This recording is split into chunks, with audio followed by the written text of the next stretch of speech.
Aqui no Meteoro, a gente já teve a chance de conversar com o ex-presidente Lula. Aí a Ana pôs na roda a eleição de 2022. E claro, ela quis saber a posição do ex-presidente sobre esse sentimento político sempre mencionado no noticiário como antipetismo. Presidente, a próxima pergunta é da Ana e eu acho que ela vai direto para tema eleitoral, Ana, é isso? Tema eleitoral. Vamos tentar fazer uma leitura aqui. Presidente, eu queria apresentar duas leituras muito distintas do desempenho eleitoral do PT. A primeira leitura, desde 1989, o PT nunca ficou abaixo do segundo lugar numa eleição presidencial.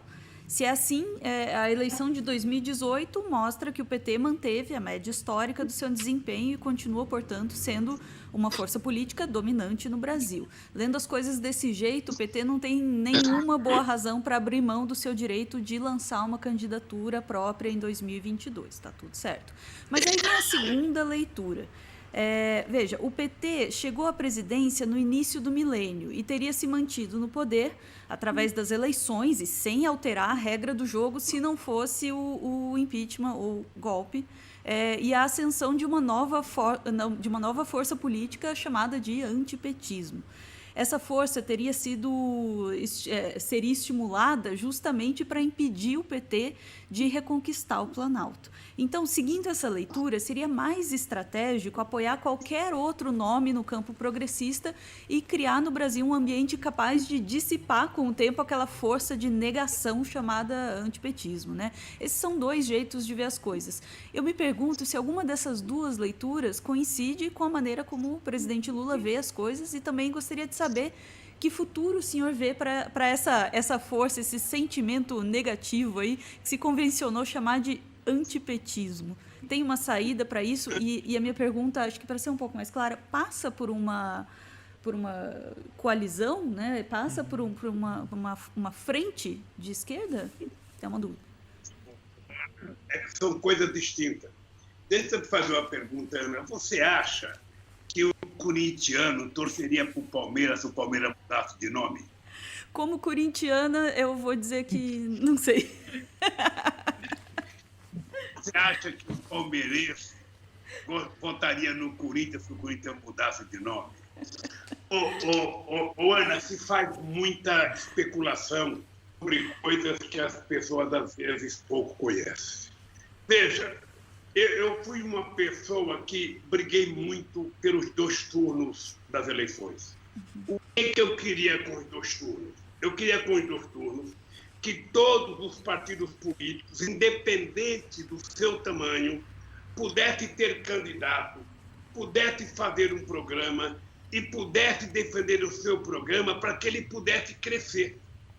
Era para isso que eu defendia dois turnos. Não importa que o partido tenha um deputado ou 50 deputados. Todos têm direito de ter candidato. O cara vai para a televisão, defende o seu programa, vai para a internet, vai para a rua, vai para o carro de som, sabe? Aí tem um momento em que o povo vota. Aí o povo vai decidir quem são os dois que vão para o final ou se um vai ganhar no primeiro turno. Bom, se um de esquerda for para o segundo turno, é politicamente que todos se juntem contra ele. Por exemplo, em 89, eu tive o PSDB com má vontade. No último discurso que eu fiz no Pacaembu, estava o Mário Covas, o Zé Serra e o Fernando Henrique Cardoso. Né? O Mário Covas mais próximo de mim, o Fernando Henrique Cardoso mais atrás e o Serra mais atrás, porque, na verdade, o Fernando Henrique Cardoso tinha compromisso com o Collor. O Fernando Henrique Cardoso queria ser ministro das Relações Exteriores do Collor e o Serra seria ministro da Fazenda. Esse era o compromisso. Mas como a base queria, eles foram me apoiar. Sabe, em 89 eu disputei as eleições no primeiro turno só com o PCdoB e com o PL, porque eu tinha convencido o Zé Alencar a entrar no PL para ser candidato a vice. Então, não tem essa história de antipetismo, Ana. Não existe essa coisa. Veja, pega as eleições de 82, quando não tinha antipetismo, eu tive 10% dos votos em São Paulo. As eleições de 89, quando não tinha antipetismo, eu tive no primeiro turno 17%. Em 94, não tem antipetismo. Você tem uma sociedade que ela se comporta de acordo com a qualidade de informações que ela recebe. Um único momento atípico foi de 2018 por conta da rede de fake news, sabe, estimulada por milhões e milhões de dinheiro vindo de fora, ou mesmo pago lá de fora para estimular as mentiras, tanto aqui no Brasil quanto o Trump nos Estados Unidos. O restante, eu tive 47% contra o Serra, ou 48% no primeiro turno, eu tive 47% ou 48% contra o Alckmin no primeiro turno, a Dilma teve 40% contra o Serra. Ou seja, no segundo turno, as pessoas se juntam de acordo com o teu programa. Você está lembrado que em 2006, eu ganhei 12 milhões de votos no segundo turno e o Alckmin perdeu 4, ou seja, o Alckmin teve menos votos no segundo turno do que teve no primeiro. Então, não existe, o povo não pode ser visto como gado, tá? Que é tangido por um boiadeiro. Ou seja, o cidadão vai tangendo o povo, não. O povo é inteligente. O povo vota de acordo com as informações que ele recebe. Eu não acho que o eleitor do Bolsonaro é burro. É importante que a gente saiba, antes dele votar no Bolsonaro, a campanha de negação da política que a imprensa brasileira fez. O papel nefasto à democracia que a Rede Globo de televisão fez, destruindo a política. Ou seja, ela tem responsabilidade de ter parido, sabe, uma figura como Bolsonaro para ser presidente da República. Porque ela mentiu, porque o povo negou a política, porque quem ia resolver o problema da corrupção era delegado, era Ministério Público, era juiz. Nós estamos vendo o que está acontecendo com o Brasil agora. Então, eu digo sempre que eu posso, Ana, o seguinte, olha, não existe antipetismo. Existe informações e desinformações. Se você tiver a informação correta e a proposta correta, e você tiver uma narrativa correta para a população, vocês sabem o que é construir narrativa, sabe? O cara que tiver a melhor narrativa vai ganhar as eleições. É isso que acontece. Sabe? É por isso que eles tinham medo de mim em 2018, porque eles sabiam que eu ganharia as eleições no primeiro turno. Então, o que eu tenho dito para a juventude, Ana? Eu tenho dito o seguinte, ó, toda vez que em qualquer momento da história, em qualquer país do mundo, se negou a política, o resultado é pior. Sempre foi pior. Foi assim que nasceu Hitler, foi assim que nasceu Mussolini, assim nasceu o Bolsonaro. O Bolsonaro conseguiu, depois de 28 anos de deputado federal, dizer que não era político. Não é fantástico? E ninguém explorou isso. Sabe? Nem o PT explorou corretamente, a imprensa aceitou isso e ele passou a ser o antipetismo. Por quê? Porque aquelas pessoas que não estavam mais suportando o estado de inclusão social que nós fizemos, empregada doméstica com carteira assinada, com 13º, filha de empregada doméstica fazendo medicina, engenharia, diplomacia, filho de engenheiro, de pobre, de pedreiro fazendo engenharia, isso era demais. Não sei se você percebe, Ana, que nós, em 8 anos, colocamos mais gente nas universidades do que eles quase num século. Então, tudo isso era demais. Empregada doméstica querer ir para Miami é demais. Querer ir para Bariloche era demais. Querer frequentar o Parque do Ibirapuera era demais. Querer ir em restaurante era demais. Querer ir em teatro era demais. O pobre estava entupindo o avião de gente. As pessoas não aceitavam o marido. Por isso é que ele dizia, o aeroporto parece uma rodoviária.